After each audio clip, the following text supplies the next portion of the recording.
What a beautiful weekend we were blessed with this past weekend. The airport here in Valpo reached 55 degrees on Sunday with plenty of sunshine. Unfortunately, we got the nastier side of our weather pattern coming in this week. Rain will begin to transition to snow overnight tonight.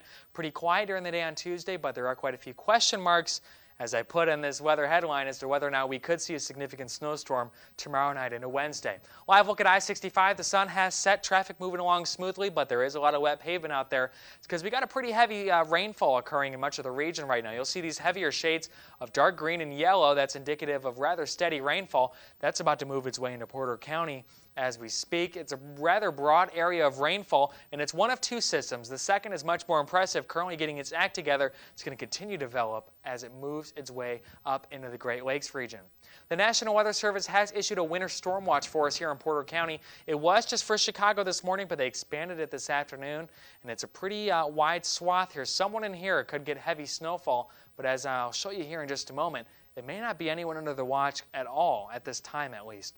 Lakeshore flood warning in effect as well. 10 to 14-foot waves only going to exacerbate that lakeshore beach erosion issue they've been dealing with for the past several months with those high lake levels.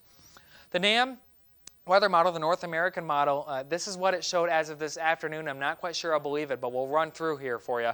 This has the heaviest axis of snowfall just off to our south throughout the day on Wednesday, delivering as much as 8 or 9 inches here off to our east near the Indiana, Ohio, Michigan tri-state area. Now, one day ago, it was printing out the heaviest snow here in Milwaukee and giving us next to nothing. Late last night, it began to transition more into North Chicago. This morning, it was hanging around Chicago. Early this afternoon, it was giving us here in Valpo the bullseye of snow, and now it's taken a dramatic jump, now closer to Fort Wayne, perhaps even Cleveland on the GFS model, another one of our models that we're using.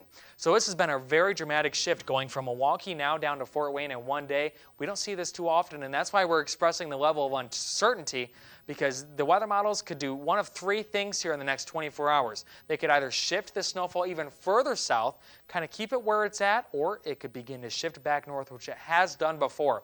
This is a very complex situation that we're trying to watch unfold here over the next day or two. Future radar, well, not giving you any preset. Believe me when I tell you we have some coming no matter what. Temperatures right now, 39 degrees in Valpo, 40 South Bend, upper 30s across the board here in Chicagoland. Wind chills just a few ticks cooler.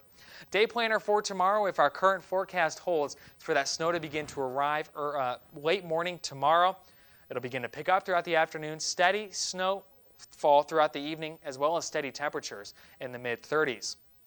As we look at our school closing chances for Porter County, well, the chance is not impossible. It's certainly gone down in the last 6 or 7 hours or so.